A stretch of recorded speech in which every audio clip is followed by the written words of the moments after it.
ओम शांति। आज साकार महावाक्य 31/7/2026 मधुर संतानगण शिव बाबांकर यही कामना मध्य नाही जे पिला माने बड़ हेले मोर सेवा करिवे। से केबे बुढ़ा होती नहीं, बाबा ही निष्काम सेवाधारी अटंती। प्रश्न, भोलानाथ शिव बाबा आम समस्त पिला मानकर बहुत बड़ ग्राहक अटंती किपरि? उत्तर, बाबा कहते मु एते भोला ग्राहक अटे जे तुमर सबु पुराणा जिनिस को किणी नौछि एवं तार प्रतिबदल रे सबु नुआ नुआ जिनिस दे दौछि। तुमे कहछ बाबा ए शरीर मन धन सबु आपणकर, तेणु तार प्रतिबदल रे तुमको सुंदर शरीर मिल जाउछि, अपार धन मिल जाउछि। गीत भोलानाथ से निराला। ओम शांति। यही गीत भक्ति मार्ग रे गायन करिथांती। जहाँ भी गीत सबू अच्छी भक्ति मार्ग अटे, सेगुड़िकर अर्थ मध्य बाबा बुझाउछंती। पिला माने मध्य बुझी जाउछंती भोलानाथ काहाकू कहा जाउछि। देवता मानकू भोलानाथ कहा जीव नाही। गायन अच्छी सुदामा 2 मुठा अन्न देइथिले, तेणु ताकू महल मिलगला। ता मध्य केते समय पाई? 21 जन्म पाई। एबे पिला माने जानी गलेनी जे बाबा आसी भारतवासी को निश्चिंत भाव में हीरालीलार महल दौरान कहा विनिमय रे दौरान। पिला माने कहते बाबा ए शरीर मन धन सब आपणकर अटे, आपण ठारू ही मिली। जदि कहार संतानटी जन्म हुए तेबे कहते भगवान देले। धन पाई मध्य कहते भगवान देइछंती। तेबे कहिला बाला किए? आत्मा। भगवान अर्थात पिता ही देइछंती। तेबे बाबा कहते पुराणा सबुकिछि एबे तुमको मते देबाकू हेबो। ताहार प्रतिबदल रे मु तुमको बहुत सुंदर शरीर ट्रांसफर करदेवी, अपार धन मध्य देवी। किंतु कहाकू देवी? निश्चिंत पिला मानकू ही देवी। लौकिक पिता ठारू अल्प काल पाई धन मिलुची, अविनाशी पिता आमको अविनाशी वर्षा देवे। बाबा बुझाउछंती ज्ञान एवं भक्ति मध्य राति दिन पार्थक्य रही। भक्ति रे अल्प काल पाई प्राप्ति होइथाय। जदि धन अछि तेबे सुख अछि। धन अभाव रे मनुष्य केते दुखी होउछंती। पिला माने जानिछंती जे बाबा आमको असरंती ज्ञान धन दौछंती, सेति पाई खुशी लागुची। सुख धाम रे सुख कोनोसी अभाव नाही। प्रत्येकर निज निजर राजधानी रहिबो। तांको पवित्र गृहस्थ आश्रम कहा जाए। तेणु बाबा केते भोला अटंती, कौन नौछंती एवं प्रति बदल रे कौन दौछंती। बाबा केते भल ग्राहक अटंती। एमितिरे भी पिता संतान मानकर ग्राहक ही होइथांती। संतान जन्मला सारा संपत्ति तार होइगला। से माने अर्थात लौकिक पिता माने हेले अल्प, केते संतान मानकर ग्राहक। ये केते ये हेले बेहदर भोलानाथ, अगणित पिला मानकर ग्राहक।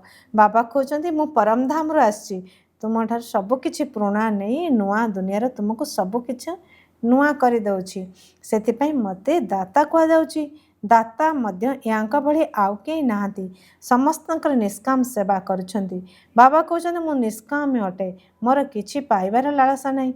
मो पिता एपरि मध्य कह नाई जे पिला मानकर कर्तव्य है बुढ़ा बापार जत्न नेबा, कहीं ना मु तुम मानकर पालना करिछि ना। यह तो नियम रही जे बापा बुढ़ा हो गले संतान तांकर जत्न नेबे, किंतु ये बाबा तो केबेले बुढ़ा होती नहीं, सदा युवक अटंती। आत्मा केबे बुढ़ी होई न थाए, यही कथा जानिछ। लौकिक पिता पिला मानक ठारू आशा रखिथांती जे मु बुढ़ा हो गले पिला माने मोर सेवा करिवे। जदियो सबु किछि पिला मानकू देई देई थांती, तथापि तांकर सेवा तो होइथाय ना। एही शिव बाबा कहछंती मु ही अभक्ता अटे, मु केबे किछि भोजन ग्रहण करे नाही।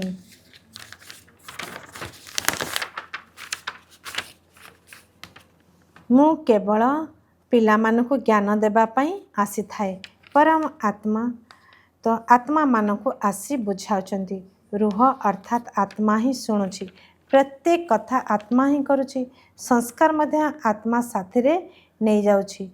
यादर आधारे नुआ शरीर मिलछि। एठारे मनुष्य मानकर अनेक मत रही। कई कहते आत्मा ही परमात्मा अटे। आत्मा उपरे कौनसी पाप पुण्यर प्रभाव पड़े नहीं। आत्मा को निर्लेप कही दौरान। यदि आत्मा निर्लेप होता तेबे कहीं कहते पापात्मा पुण्यात्मा जदि आत्मा निर्लेप तेबे कहवा दरकार पाप शरीर पुण्य शरीर। एबे तुम्हें जानिछ जे सबु आत्मा मानकर आत्मिक पिता आम आत्मा मानक पाठ पढ़ाउछंती ए शरीर द्वारा आत्मा को आह्वान करथांती ना कहते आत्मा आमर पितांकर आत्मा आसीथिला भजन स्वाद ग्रहण कला आत्मा ही स्वाद को ग्रहण करिथाए। बाबा तो एभली कहिबे नहीं से तो अभक्त अटंती ब्राह्मण मानक भोजन कराई थांती आत्मा आसी थाए केउठी तो आसी विराजमान करिबे ना ब्राह्मण आदि को खुआइबा भारत रे एक साधारण प्रथा आत्मा को डाकी थांती तांको पचरा उचरा करथांती तेबे केतेटा कथा तांको सत भी होइथाए। एई पितर आदि को भोजन कराइबा यह मध्य ड्रामा रे निर्धार्य अछि एथिरे किछि आश्चर्य हेबार नाही। बाबा संक्षिप्त ड्रामार रहस्य को शुणाउछंती यार विस्तार एते रहिछि जे जहाँकि संपूर्ण ड्रामार ज्ञान शुणाइबा संभव नुहे गोटे गोटे कथा को बुझाइबार वर्ष वर्ष लगी तुम पिलामानंको बहुत सहज शिक्षा मिलुछि गायन मध्य करछंती हे पतित पावन आस एठाको आसी आमको पावन कर तांकर नाम ही पतित पावन अटे ब्रह्मा विष्णु शंकर को पतित पावन कहि पारिबा नाही बाबा को ही पतित पावन मुक्तिदाता कहा जाए दुखहर्ता सुखकर्ता मध्य तांको ही कहा जाए सी हेले निराकार शिवंकर मंदिर को जाई देख सेठारे लिंग रखिछंती निश्चिंत चैतन्य रूप थिले सेतिपाई तो पूजा करछंती एई देवता माने मध्य केबे चैतन्य रूप थिले सेतिपाई तो सेमानकर महिमा होउछि नेहुर चैतन्य थिले सेतिपाई तो तांकर चित्र रखी महिमा करछंती केई जदि भल काम करी चली जाती तेबे तांकर जड़ चित्र तैयारी करी महिमा करथांती पवित्र आत्मा कर ही पूजा करिथांती कौनसी मनुष्यकर पूजा करिपारिबे नहीं मनुष्य विकारु जन्म नहीं थांती तेणु सेमानकर पूजा होई परिबो नहीं पूजा देवता मानकर हुए जे कि सर्वदा पवित्र अटंती तुम्हें जानिछ बाबा पूर्वर मध्य आसीथिले पुणी एबे संगम जुगरे आछंती स्वर्गर स्थापना करिबा पाई पुणी द्वापर जुग ठारू रावण राज्य आरंभ हेबो रावण राज्य आरंभ हेबा परे परे तुरंत शिव बाबांकर मंदिर तैयारी करिथांती एबे तो शिव बाबा चैतन्य रे ज्ञान शुणाउछंती सी सत्य अटंती चैतन्य अटंती तांकर ही महिमा गान करछंती निराकार कर तो शरीर दरकार ना तेबे बाबा ही आसी विश्व को स्वर्ग रे परिणत करछंती से स्वर्ग दुनिया रे राज्यत करिया पई तुमे पुरुषार्थ करछ स्वर्गवासी तुमे ही होछ निराकार परमपिता परमात्मा ज्ञानर सागर अटंती किंतु ज्ञान शुणाइबे किपरि कहउछंती मु ए शरीर रे आछि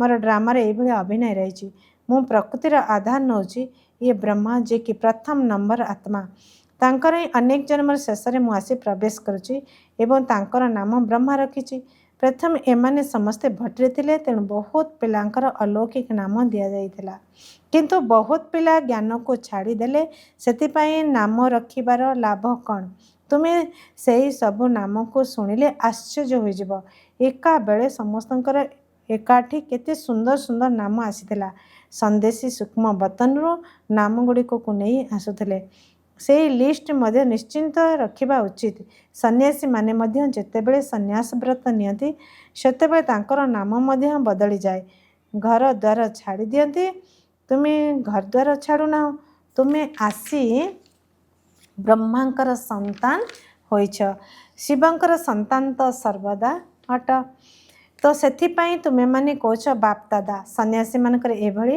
होई न थाए जदिओ नाम परिवर्तन करिथांती किंतु सेमानकु बाप दादा मिली न थांती सेमानकु केवल गुरु मिली थांती हटयोगी माने हेले हद्र सन्यासी एवं राजयोगी हेले बेहद्र सन्यासी सेमाने भितरे राति दिनर पार्थक्य रही गायन मध्य करा जाए ज्ञान भक्ति एवं वैराग्य सेमानकर मध्य वैराग्य रही किंतु सेमानकर घर संसार ठारू वैराग्य तुमर सारा पुराणा दुनिया ठारू वैराग्य रही सेमानकु जना ही नहीं जे सृष्टिर परिवर्तन होता है तुमर हेला बेहद्र वैराग्य यही सृष्टि विनाश हेबाकु जाउची तुम पाई नुआ दुनिया तैयारी होची सेठाकु तो जीवाकु हेबा किंतु पवित्र न होई सेठाकु जाई परिबा नाही ମନରେ ଆସୁଛି ନିଶ୍ଚିନ୍ତ ଭାବରେ ନୂଆ ଦୁନିଆର ଦୈବୀ ଦେବତାଙ୍କର ରାଜ୍ୟ ଥିଲା, ଯାହାକୁ ବାବା ଏବେ ସ୍ଥାପନା କରିଛନ୍ତି। ତୁମେ ଜାଣିଛ, ଶିବ ବାବାଙ୍କୁ ମନେ ପକାଇଲେ ଆମେ ପୁଣ୍ୟାତ୍ମା ହୋଇଯିବା ବହୁତ ସହଜ ଅଟେ। କିନ୍ତୁ ବାବାଙ୍କର ସ୍ମୃତି ଭୁଲି ହୋଇଯାଉଛି। ଭକ୍ତି ମାର୍ଗରେ ନୀତି ନିୟମ ସମ୍ପୂର୍ଣ୍ଣ ଅଲଗା। ନିଜର ଘରକୁ ତ କେହି ଫେରି ଯାଇପାରିବେ ନାହିଁ। ପୁନର୍ଜନ୍ମ ସମସ୍ତଙ୍କୁ ନିଶ୍ଚିନ୍ତ ନେବାକୁ ହେବ। ଘରକୁ ଯିବାର ସମୟ ଗୋଟିଏ ହିଁ ଅଟେ। ଅମୁକ ମୁଖ୍ୟ ପ୍ରାପ୍ତ ହେଲେ ଏହା ସବୁ ମନଗଢ଼ା କଥା। ବାବା କହୁଛନ୍ତି କୌଣସି ଆତ୍ମା ଡ୍ରାମା ମଝିରୁ ଫେରି ଯାଇପାରିବେ ନାହିଁ, ନଚେତ୍ ସାରା ଖେଳ ହିଁ ବିଗିଡ଼ିଯିବ। ପ୍ରତ୍ୟେକ ସତ ଓ ରଜ ତମରେ ନିଶ୍ଚିନ୍ତ ଆସିବାକୁ ହେବ। ମୁଖ୍ୟ ପାଇବା ଆଶାରେ ବହୁତ ଆସୁଛନ୍ତି, ସେମାନଙ୍କୁ ବୁଝାଯାଉଛି ମୁଖ୍ୟ କେବେ ହୋଇନଥାଏ। ଏହା ତ ଅନାଦି ପୂର୍ବ ପ୍ରସ୍ତୁତ ଡ୍ରାମା ଅଟେ। ତାହା କେବେ ପରିବର୍ତ୍ତନ ହୋଇପାରିବ ନାହିଁ। ଯଦି ମାଛିଟିଏ ମଧ୍ୟ ଏଠାରେ ଉଡ଼ିଗଲା, 5000 ବର୍ଷ ପରେ ମଧ୍ୟ ଏହିପରି ଉଡ଼ିଯିବ। ଏକଥା ଜାଣିଛ ଯେ ବାବା କେତେ ଭୋଳା ଅଟନ୍ତି। ପତିତ ପାବନ ବାବା ନିଜର ପରମଧାମରୁ ଆସି ଏଠାକୁ ଅଭିନୟ କରିବା ପାଇଁ ଆସିଛନ୍ତି। ସିଏ ହିଁ ଆସି ବୁଝାଉଛନ୍ତି ଯେ ଏହି ଡ୍ରାମା କିପରି ତିଆରି ହୋଇଛି, ଏଥିରେ କିଏ କିଏ ମୁଖ୍ୟ ଅଟନ୍ତି। ଯେପରି କହିଥାନ୍ତି ନା, ଏହି ଦୁନିଆର ସବୁଠାରୁ ଧନୀ କିଏ, ଏଥିରେ କ୍ରମାନ୍ୱୟରେ ନାମ ବାହାର କରିଥାନ୍ତି। ତୁମେ ଜାଣିଛ ସବୁଠାରୁ ଧନୀ କିଏ? ସେମାନେ କହିବେ ଆମେରିକା।